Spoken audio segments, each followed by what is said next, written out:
another episode of the Armchair Crew Chief. My name is Jordan, and I am joined with Josh here in the lovely CASA Studios. First road race out of the way. Yep. It's definitely different. Definitely different. So NASCAR started their West Coast swing by going over to Circuit of the Americas early. I think it was pretty smart because the weather-wise, I mean, it was nice out. And they didn't have to fight any hurricanes or anything like that, like Formula One had done in the past. Or I think it was like the first race at Circuit of the Americas was around hurricanes. It was like a whole weekend of rain. Yeah. So that was good. I think that was a positive. They adjusted the track. We got mixed reviews on that. Mm-hmm. Some fans were complaining because they took out the whole backstretch where the campers sit, and then you had other fans that were happy because you could see more of the racing. Yeah. Shorter distance by roughly a mile, and more laps. I think it was like 30 more laps. So I think it was a big win for NASCAR in general when it came to the racing. I think it was enjoyed a lot more than past times, especially with the perceived idea of road racing. Yeah, I really liked it. I mean, I'd say almost not more action-packed, but it seemed like the cars coming around to start finish quicker made it seem more action-packed. So it televised well. Yeah. It probably was a little bit better to watch in person, too. Not that it's a huge, race for attendance-wise, but, I mean, it's not like Talladega or Daytona, but, yeah, really, really cool. I like the track. I think it's cool. It's a good mix. It's not like a Chicago street course where everything's flat. It's just, it's kind of cool, the elevation change there. Yeah. They got a 4.132 million viewership on Fox, up from last year's race. Circuit of the America race was 3.3 million. Okay. So they got the good view. And then you had... Now it was down from last year's third race of the season, which I think was like a Phoenix. I could be wrong on that one. And then Xfinity even got a bump on their total views from last year's race, 896, and then up from their third race of the season last year as well. So they went 1.12 million viewers versus 896,000 from last year's Circuit of the Americas, and 1.027 million for the last third race last year. You think any of that could have been people wanted to tune in to watch Zilisch, see how he's going to do this weekend? I mean, there's a lot of hype around him, so... I think it was a mix of that, plus nothing else on TV. Yeah. I mean, last year we had World Baseball Classic going on roughly around this time. Rough. And nothing else big going on. I mean, yeah. I think the Olympics were middle of the year, so that doesn't make any sense. But yeah, I don't know. I mean, I think they're getting the kick on it. So IndyCar moved over to Fox. They actually moved. This was their opening race. They got 1.4 million viewers, up from last season's opening race at 975,000. It was the most non-watch Indy 500 IndyCar race since 2011. Wow. But Fox isn't making any fans when it comes to IndyCar because they like to cut their costs. People are claiming when it comes to they're using like AI generated graphics, things like that. People hate the cartoon caricatures, whatever you want to call them, that they're using. I mean, NASCAR's seen it for a while, And then now you see it with IndyCar, and they hate them. Yeah. It's like, we actually see the real person's face on Prime during qualifying, and then we turn over to Fox, and you don't see it. It's a cartoon guy with like 8-packs and stuff. I feel like it could be better. Like, there's like people that I know what they look like, and then I've seen their characters, and it's like they're almost unrecognizable. And it's like, maybe if they did a better job, because like the tough part is, like, you got these other sports where you can see people's faces while they do the sport. Right. These guys are on helmets, so like after the start of the race, you really don't see what they look like. Yeah.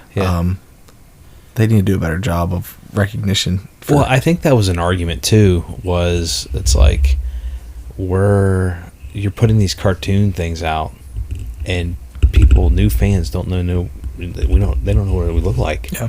And they're seeing these things, and it's like, are you sure that's what they look like? Yeah. So, I get it. I think they're silly looking. Yeah. I mean, Kyle Busch doesn't have an 8-pack, and got an 8-pack, painted onto his fire suit. I feel like it's Lego Batman. Yeah. So. Yeah, maybe it was something they tried to hit a younger market. Maybe there's a market that really enjoys it. But, you hear a lot about them trying to get into new markets for racing, get into new tracks, new areas. I know that the Northwest is an area that they struggle with, and, for viewership, there's not a whole lot going on up there. Yeah. There's fans there, but there's not a whole lot there. Yeah. So maybe they're trying to tap into this younger market, the Gen Z, or, trying to get more interest, but I think in general it's just not accepted by the mass majority. Right. So, that's what marketing people do. They try new stuff, try to get, Yeah, but this has been going any on for publicity years. is good publicity in a way. Yeah. I've heard Harvick, recently, I know he's out of racing, talk about he would just fight to get in the news. Right.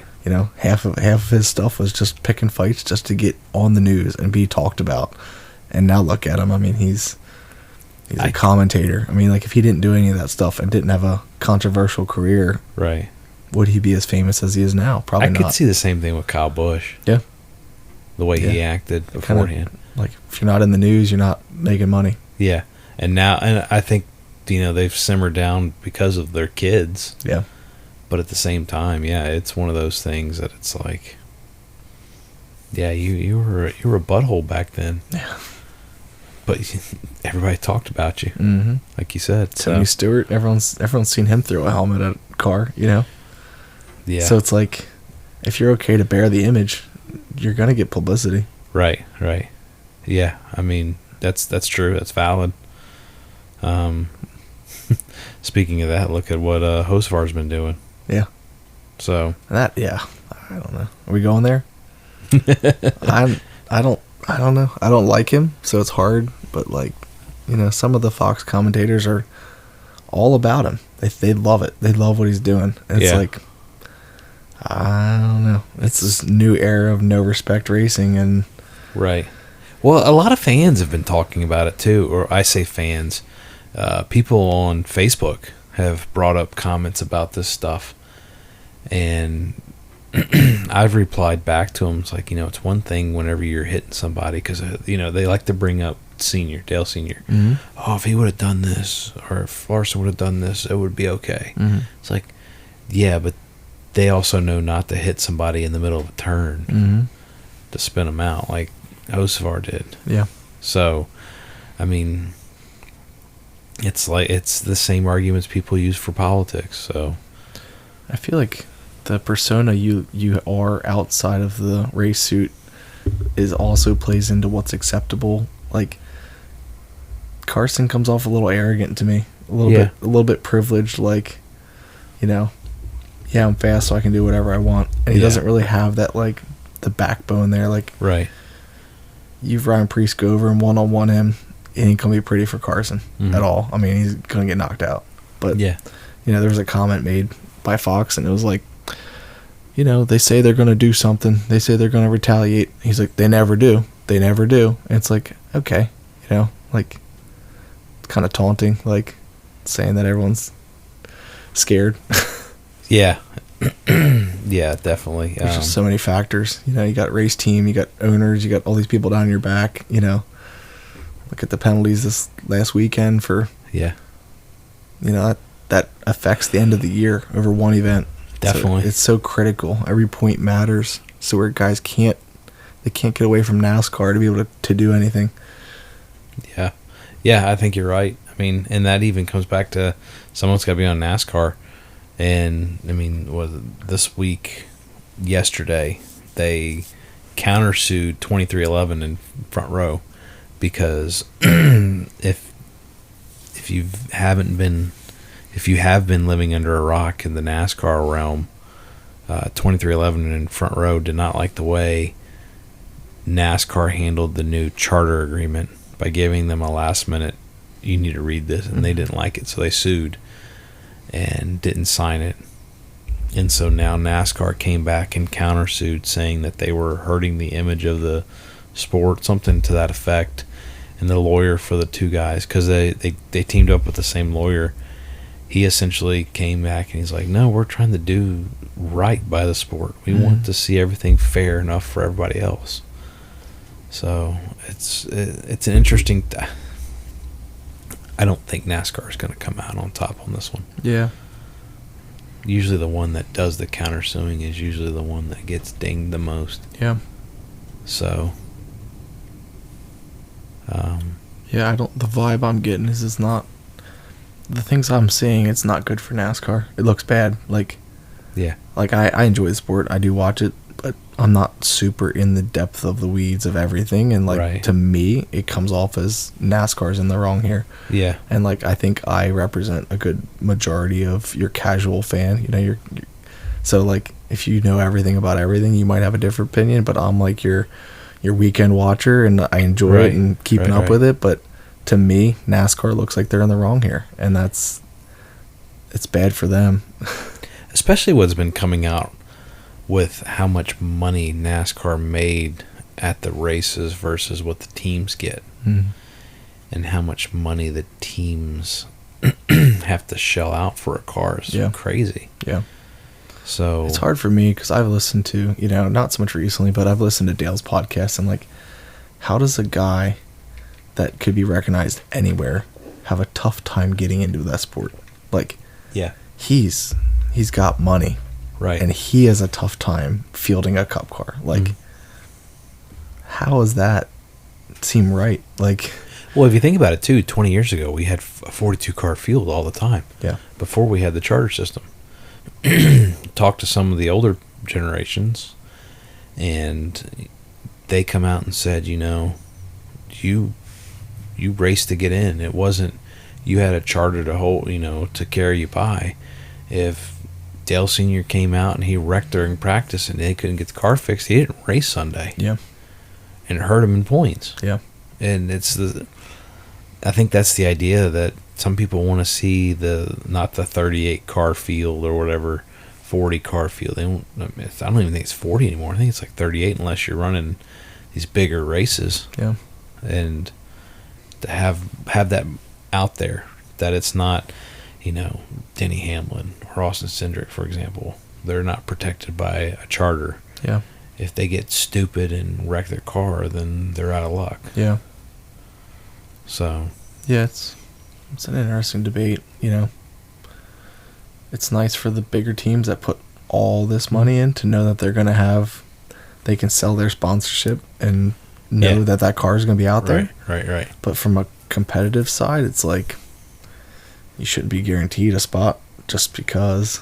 Right. But it's just so much money. I mean, it's just so much money to put a car in. Well, even the charter system, I think it was somebody, I don't know if it was BJ McLeod or if it was somebody, they bought their charter for $20 million, and now it's worth $35 million. Yeah.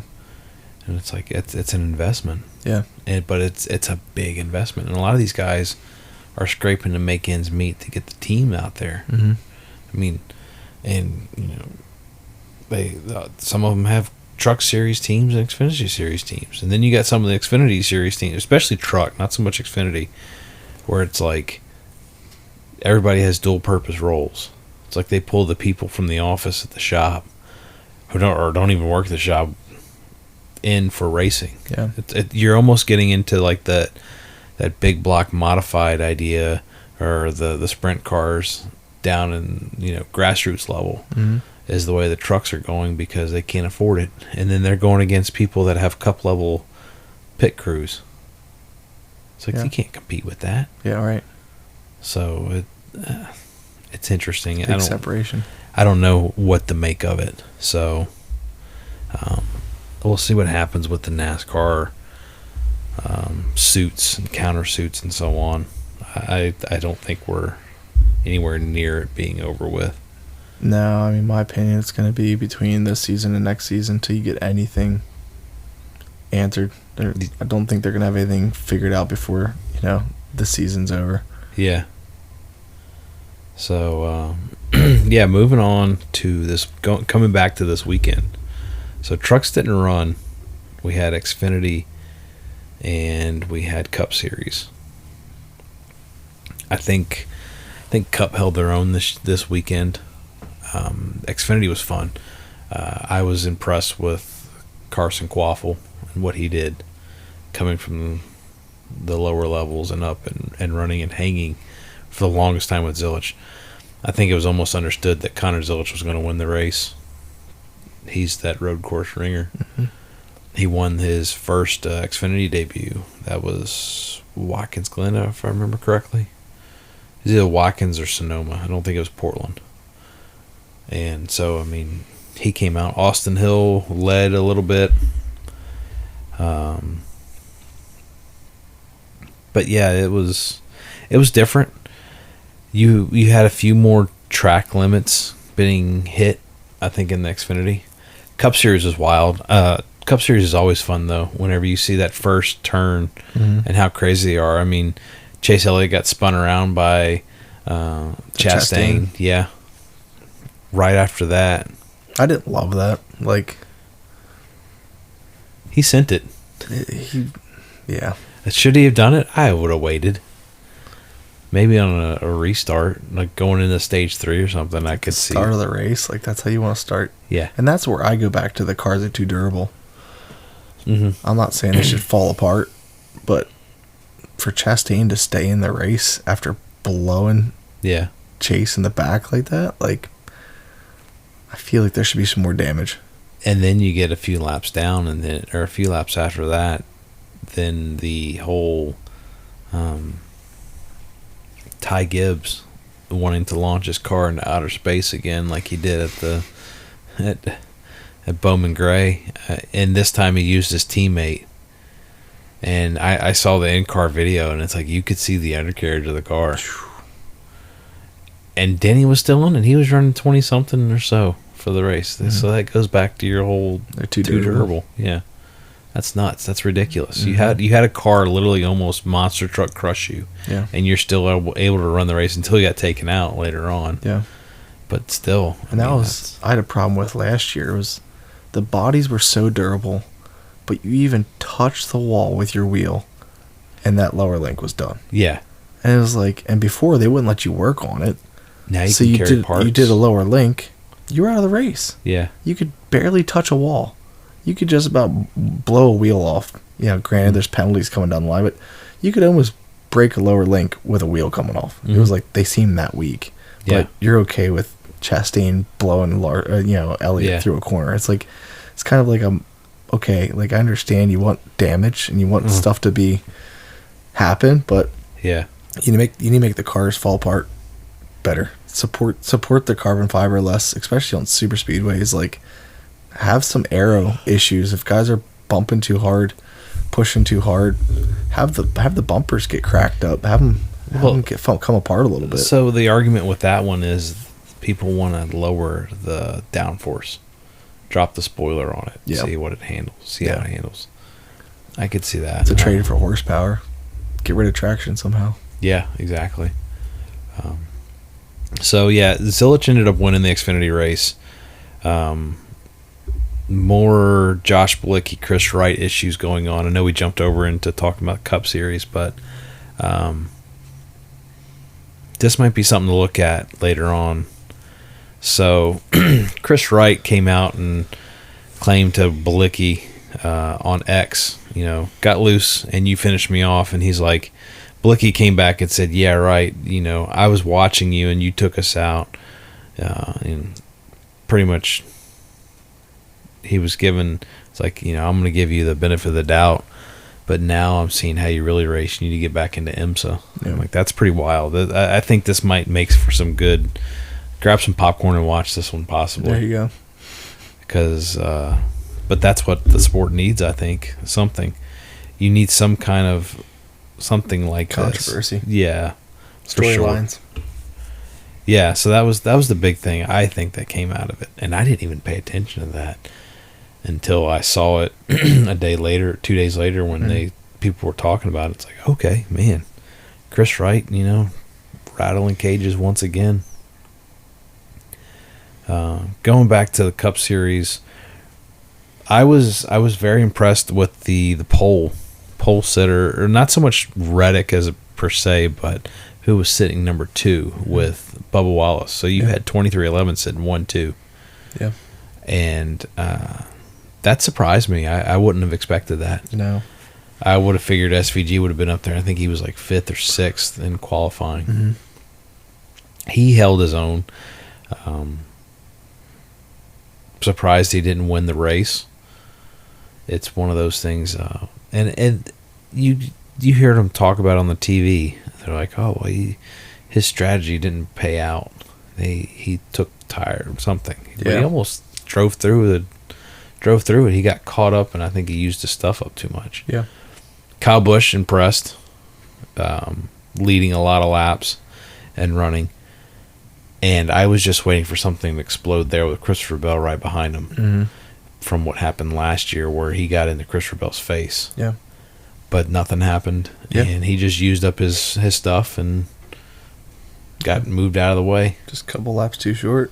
Yeah. Yeah, it was... kind of lost his back end there for the tail end of the race. Yeah. He was sliding around a little bit. And that's where Denny came into it as well. He caused a late caution that he alluded to let Busch lose the race. Denny slid into, I can't remember who it was. Austin Dillon. He slid in. They were taking one of the turns, and he slid into him and just took him out. And if you watch it from the back end, if you watch it from a higher level, like on TV, you're like, man, he just slid and turned and took him out. And he said it was he ran into dirt on the track. Yeah. And I get that because the way that they were cutting some of those turns and how much dirt was kicking off was somebody did that in one of the races. I think they were talking about it with Zilisch. He was kicking the dirt off to get people like, hey, if you can do it and you're not going to hit track limits, why not? That was one of the big ones. And then the Connor Zilisch accident with Suarez. Suarez got turned around, spinning around. Zilisch thought he was around it and then just got popped hard. Yeah. Got hit hard. I think a lot of people were disappointed when they saw that one. Yeah. Thinking that. Yeah, I was. Yeah, thinking that Zilisch, they wanted to see what Zilisch could do with that Cup car. Yeah. So. I mean, he ran a good race. Yeah, he did. Until he got taken out. And then you go back to, getting taken out and Austin Cindric being a bonehead, taking out Ty Dillon because he actually raced him properly. Now, probably should have given Cindric a little bit of space on the track, but the whole idea with the road racing is you push them off so they have to slow down and check up. Yep. And he did that, and then Cindric just got in a bad mood and doored him, and he only got 50 points and a fine. Yeah, something like that. and that's 50 points and 50,000. Yeah, that's chump change. Yeah, that's one of those things that people are ticked off about. It's like, if I was Chase Elliott, if I was Bubba, I'd be going to NASCAR. I'm like, hey, what the heck, guys? Yeah, I did the same thing. And where's Chastain? Yeah, should have been the same fine for him. Right. Essentially did the same thing. Yeah, I could see that. I would agree with that. I mean, I guess they would, but who knows? NASCAR's been inconsistent with that too.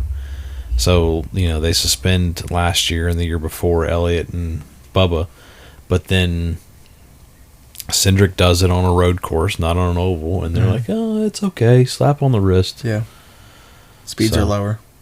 Yeah, that's a silly argument in my book. But in that argument, then Chastain should have gotten. He blew Elliott through the corner. Yeah, he should have gotten something. It's the same as dooring a guy. Yeah, pretty much. So I don't.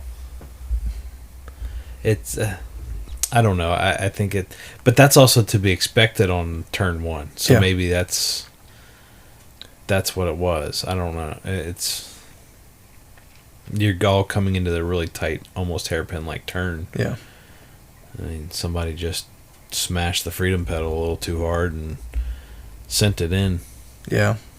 I just wish they weren't as durable as what they were, because that used to be the penalty. You ram a guy like that, your nose is done for the rest of the race. Mm-hmm. Nowadays, you can just blow into a corner, and what's the downside? Like, there's none. Yeah, I mean, you might have gained 8 spots. So what? You knocked a guy out through the corner. Your car's fine. Yeah, as long as you don't get a fine at the end of the day. Right. Nothing but a benefit. Speaking of more fines for this race, we had our good old loose wheel. Mm-hmm. Kyle Larson, his Jackman and front tire changer have been suspended for 2 races. He lost a right front on a pit stop during the race. Larson had a decent run going for him, I think. Around just thinking about the penalty and what happened, it's I don't know. Again, I was impressed with Kyle Busch running up there as long as he did, because you knew William Byron was going to eke his way up there. You knew that Reddick was going to be there, SVG was going to be there. McDowell, he didn't do too bad. He was kind of running around, I think, top 10. Yeah, that's true. I think he's still feeling out the car coming from a Ford to a Chevy. But I don't think he has the same equipment as he did. Yeah. Because Gilliland's been doing pretty decent in that 34. Yeah. I think it was the 34. I don't want to take away from McDowell because I think he's a decent driver. Right. But I think there's more to the 34 than was let on. Yeah. So, yeah, I think that was decent. Trying to see what else was been going on with that. There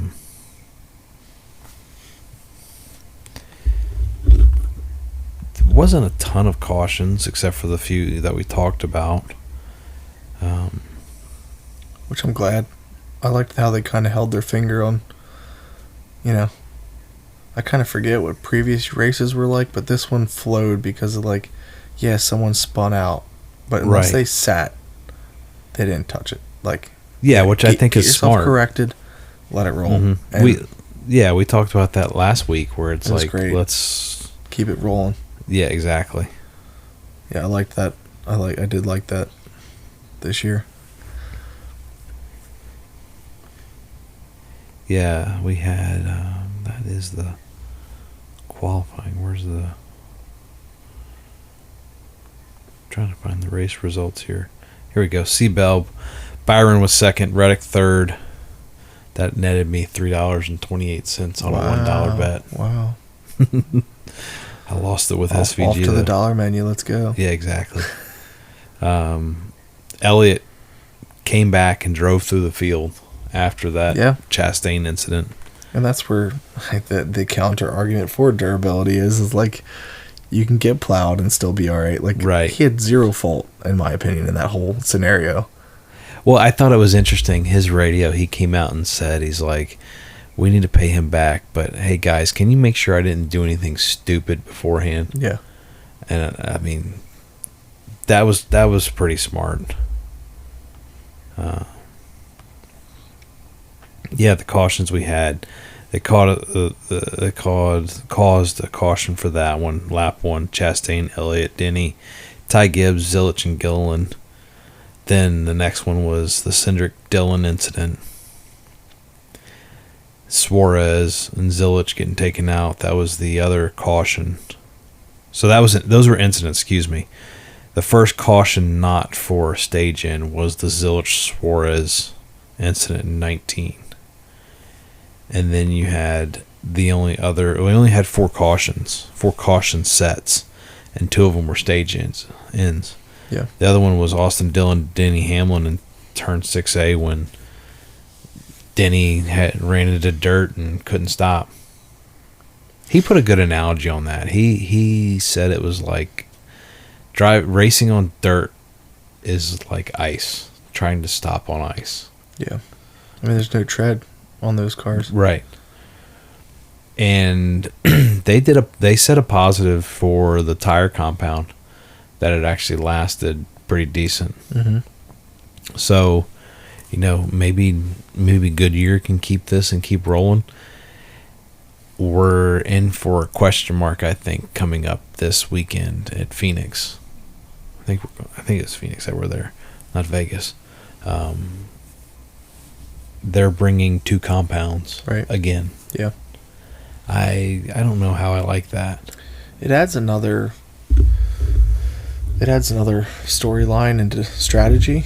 It's fuel. It's flipping the cautions. Flipping the stages, and now they're adding tires in. So it just makes it a little more complicated for the crew chiefs to figure out what strategy are they going with, what tires are they going with. I don't know. I don't know how I feel about it yet. I kind of, if they found a perfect compound for every track, I wouldn't want the option. But I do like the drama that comes from. I want to add more drama. I want to do like what I think IndyCar does this, Formula One does this. You're required to run a stint on the standard compound, and then you can run everything on soft. Because that was the problem last year. Is they ran, they started the race on the standard and they went to soft and didn't look back. Yeah. And it's just like. They almost need to be so different that it's dramatically different. But it's tough because you had guys taking out guys when they were on the reds. They were taking out guys on the standards. And it's like. I feel like I like the optionality for the teams to be able to pick what they want to run, but at the same time, when things negatively happen to a race team because the other team was running a tire they shouldn't have had on still, and they take somebody else out because of it, it's it's kind of it's a lot to navigate. That was that's another one of the style arguments. Is it's like with the tires. I think Denny was talking about it. Bring a softer compound everywhere. Let the tires dictate it, because we're get out of the fuel mileage race. Oh, I only have 20 laps on my tires, but my fuel can go 40. I need to come in. I can't just do right sides. Yeah. So it's I think something like that needs to come into play to help. I would say spice up the racing, especially on we're starting to get to these intermediates where there's a history of a Hendrick or a Gibbs car running away with a race. I don't want to see that. I want to see a good fight for it. And this plays into TV where they want to focus on 1, 2, 3. Who cares about 7 and 8? They do, because that's a money drop. That's more points. That's more money. And I don't think, and I'll let them prove me wrong, but I think there's some of the common NASCAR people that don't understand that. They're like, why would you be a fan of a smaller team, a Rick Ware Racing, and watch them run, and then they finish 15th? It's like, yeah, because they're normally a 20 car. Yeah, they finish 15. They got 30, 40 more grand. It's almost like a money to race position ratio. How much money do you have to put into it to where you should end up? You hear Spire, I guess mainly just Corey LaJoy talking about okay, this race we should be a 20 to 25th position car. we finished 18th. We finished better than what we should have raced. Right. And it's purely how much money do we have to put into the car and our prep versus what we should finish. If we're outperforming what we should, we're doing our job and we're doing awesome. Yeah. So it's like, yeah, I like the little teams. I like to see what they can do. But like you're saying, it's why would anybody, you don't get TV time. You don't ever get to see, unless they're sitting on their hall or waiting for a fight. You don't hear anything about anybody. They focus too much on positions 1, 2, and 3. They need to. Yeah. I feel like they're missing the full racecraft. I mean, like going back to old school race towers where it's just numbers of leaderboard. You can see everybody. You might not be able to see the track, but you can see everyone at one time where they're at. Yeah, I think that plays a role in it. Will TV get away from ever doing that? I don't think so. No. And I think that's what struggled with Dale Jr. is he's sitting there and he get caught up on this race that's happening, 10th, 15th, whatever. Yeah. And he's like wanting to talk about that, and I could just hear it right now. His producer was probably telling him, no, we don't talk about that. Yeah. You focus on what's going on here. It's probably chasing the money instead of chasing the authenticity of the sport. It's chasing the who's up front. Is it who we want to talk about? And if it's not, they're running third, let's talk about them at third instead of worrying about that guy that's running 10 laps up front that probably shouldn't be up there. Yeah. Based off of his sponsors and money, and they want to talk about, oh wow, look at what he's been doing this season. It's like they don't really care. Yeah. They're chasing the money. And if you don't have history to your team, I mean, like a good example that could get turned a little bit is with like a Wood Brothers. They have a history. If that 43 car gets up there, they're going to focus on him because that's a petty number. Yeah. So it's there's inconsistencies, I think. I mean, and I get you can't focus on everybody at the race, but you can't stay blinders on the top 3. Another thing that drives me nuts is these commercials. We've talked about it before. Is they put these little picture-in-picture where they're going to talk about the team. I got one worse for you. I think it was the owner of Echo Park. PRN, the radio had him on there during like 3 or 4 laps. They didn't call a race or anything. They just interviewed him. Yeah. And you can hear the cars in the background. It's like, what the heck? I want to know what's going on. Part of their negotiations. He said, I want 4 minutes of TV time. Yeah. It's like, no. I want to hear what's going on. I'm driving in my truck, and I can't watch the race. Yeah. And I got to hear this guy talk about what's going on. No. Yeah. That was silly in my book. But I don't cut the checks, so we'll just go on with that.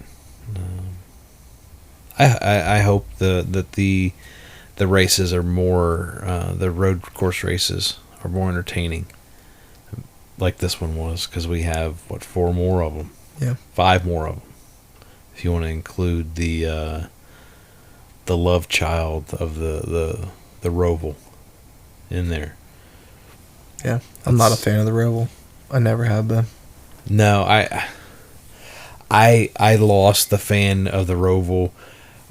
I think it was the first time it was there when Jimmy Johnson could have settled for second place and made the playoffs, and he spins out and wrecks Truex, who was about to win it. They were coming out of the final chicane, and he wrecks them. Yeah. And Jimmy lost his chance of getting into the playoffs, or continuing on in the playoffs, and Truex didn't get the win. Yeah. It's like that was zero stupid. Gain. Yeah, exactly. There's no gain in doing that. So, yeah, moving on. We're in Phoenix this coming week. I don't think Phoenix, unpopular opinion probably, I don't think Phoenix should have 2 races. Yeah. If they want 2 races, they shouldn't have the championship. I think it's dull and boring that they have the championship there. I could get on the track of every track it's one and done. Mm-hmm. I'd be okay maybe with Daytona getting two. Well, there's such a following of Daytona. Like, you can get away with two there. Yeah, that but everywhere else, one and done. Figure out where you want it in the schedule. Figure where the weather makes sense. One and done everywhere. Yeah, because I think you're running into an issue where the non-SMI tracks, they're already done one and done to. Now SMI is sitting there and playing around with where can they put their race. Like, okay, SMI, you get 10, 20 races. Yeah. Where are we going? Because they took Texas away to go to Circuit of the Americas. Circuit of America is going to come back. I hope so. That's one of the other ones that's coming up. They're on a contract renewal, so I think it plays a role in it. But yeah, one and done, or do something cool like Pocono did. Do a double header on the same weekend. Yeah. I mean, that was neat to be there for that, and it's like you wake up, especially in a market where there's like a lot of travel involved. Yeah, it's like, why not doubleheader it? You know, it's like it adds a lot of storylines onto race prep. You know, all that kind of stuff. It's and the cool thing about it was you invert the field. Yeah. For the second race. I mean, if IndyCar's been doing it, the Long Island, or Long Beach, I think it was, that one I think is an inversion. They do a couple of them they race Saturday and come back and race Sunday. Mm-hmm. It's like, why can't NASCAR? Mm-hmm. And I bet you if you offered that option to teams and said, we're going to shorten the season by 2 weeks, but 2 of those weeks are going to be double headers, so you're going to have to work harder. They'd probably jump on it because of how short the season is already, or the off season is already. Yeah, I could see them jumping on. So, yeah, at Phoenix, we have ARCA is running at 8 Eastern on Friday. The General Tire 150. Then Saturday we have Xfinity practice and qualifying, 11:35 that starts on the CW and streaming on the CW app. 2:05 to 3:10 you have the practice for the Shriners Children 500. That's going to be on Prime. Then we get to the GovX 200 on Phoenix at Phoenix on the CW, 5 p.m. and then 3:30 start time. Probably more like a 3:40 flag drop on Sunday for the Shriners Children's 500 is our setup there. But yeah, that is our weekend schedule. Going into more news that we talked about, we discussed the penalties there with Larson and with Cindric. Spire has announced that Willie B and Larson are going to make more Truck Series starts in the 07 Chevrolet. I'm not too big of a fan of Cup drivers going into lower levels. Mm-hmm. Other news, Briscoe wins his penalty appeal for his actions in his vehicle. That got mixed reviews. You had the reviews of people saying, oh, well, Joe Gibbs got preferential treatment. Then you got the people saying Parker Kligerman's getting screwed out of everything. Why didn't he win his appeal? I think the argument was more or less it was instantaneous. Parker's was like, yeah, no, you lost. Yeah. Whereas it took a week and a half, 2 weeks for Chase Briscoe's penalty to be done. Right. So inconsistencies there, which seems to be the running theme for NASCAR this past few years, really. Yeah, right, exactly. Between cautions and penalties. Right, for sure. They need to get their rule book squared away so everyone's playing on the same playing field. Yeah. I think her name's Catherine Legg. She's going to be the first woman since Danica Patrick in the GoDaddy car to make a start in the Cup Series this weekend. She's going to run for BJ McLeod's 78 team. Okay. So I don't expect much from her. Yeah. But it's competitive. From what I hear, it's very competitive. So, I mean, even running last place, you're still one of the best drivers in the world. I mean, it's highly competitive. Well, I hope they don't treat her like crap. Like Haley Deegan. Haley Deegan. Even Frankie gets treated like crap because he's, famous coming in. But Haley, big time. Yeah. I mean, I still think that she maybe got babied too much at her first job. Or was in the wrong series based off her skills. Yeah. But at the same time, you're constantly having to fight people because they think you're a woman. Yeah. It's that whole sexist thing going on. It's like, I don't know how Danica made it through, but she did. Yeah. Why can't some of these other people? And I can't remember the woman's name that used to run back in the 70s. I think she almost won a couple races. Okay. She gave people a run for their money.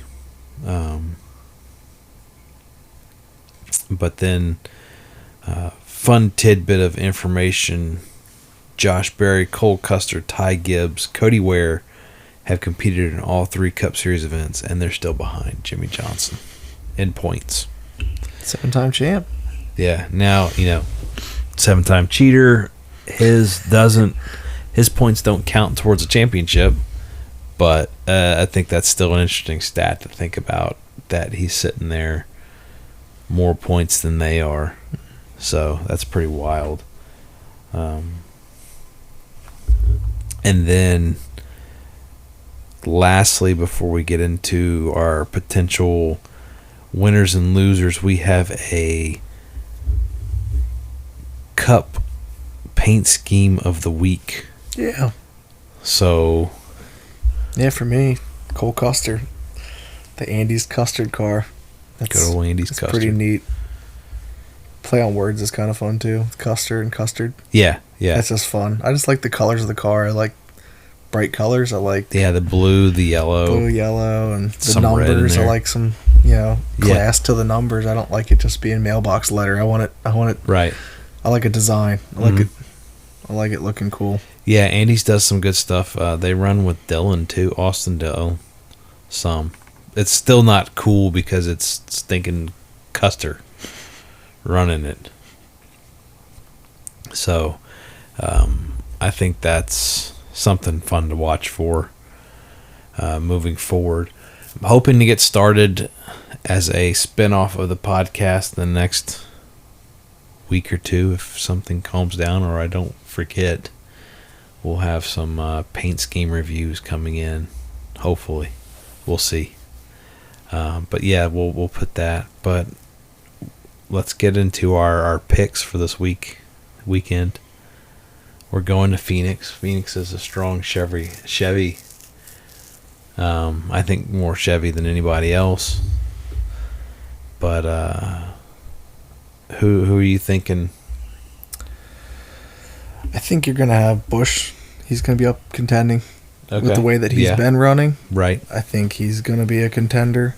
I mean, Byron's had a pretty good season start so far too. So, what's our bets like? Do we have any idea of what our bets are like?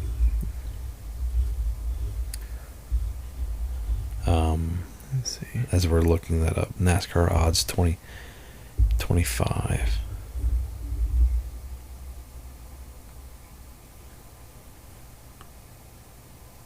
Motorsports Wire has Seabell as the favorite at a plus 400. Then you got Blaney and Byron. Larson's at plus 800. Logano.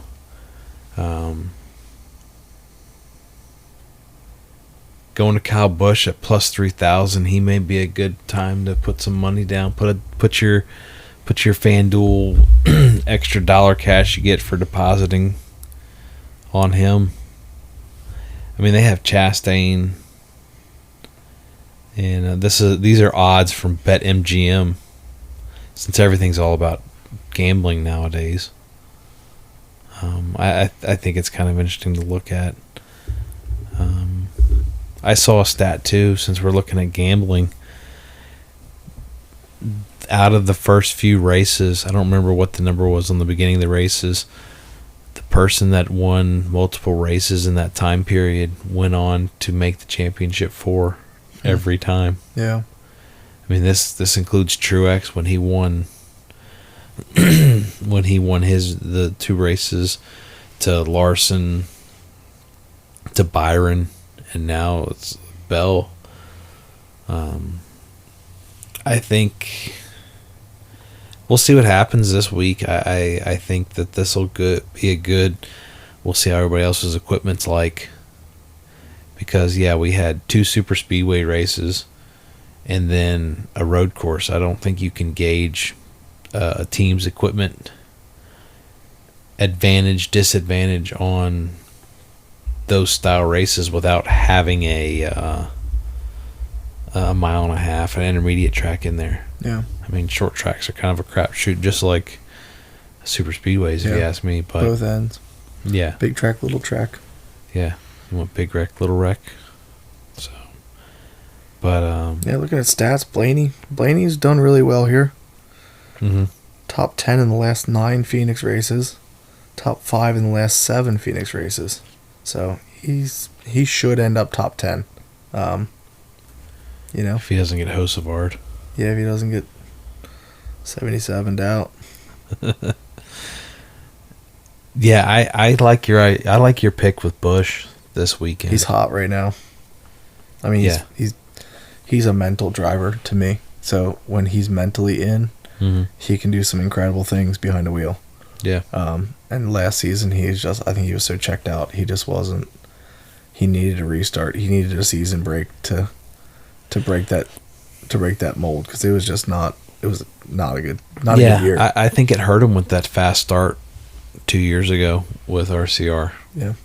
And people thought, oh well, he's back. He's going to run the same thing. It's like that didn't happen. I mean, you don't luckily win road courses. Like it's not right. It's not like you caught the right draft and missed a wreck. Like yeah. You got a wheel to be top 10 in a road course, and the way that he, was leading there, for a while, like late in the race, like he's feeling it. He's doing good. Confidence is everything. Yeah. That relates to his team. His team does well. I know he had some pit crew issues, and last season he's having speeding penalties or different things on the pit road. But I think he's going to be a contender. Yeah, and I think Randall Burdett, his crew chief, is kind of coming more into it. But also that dude's been lucky and fortunate with who he's had as his drivers. I mean, coming from Reddick to Kyle Busch, you got luck. That's like James Small. I mean, if Briscoe can't win, you got to start looking at James Small. I mean, I've been complaining about that one for a while, because you go from Truex, who can run a car and race it. I mean, look at with Cole Pern, to Briscoe, who's a pretty decent driver. And if Small still can't do it, I mean, the thing that drove me nuts about Small last year was, I want to make tire pressure changes. That's all he did. Yeah. So they weren't meshing.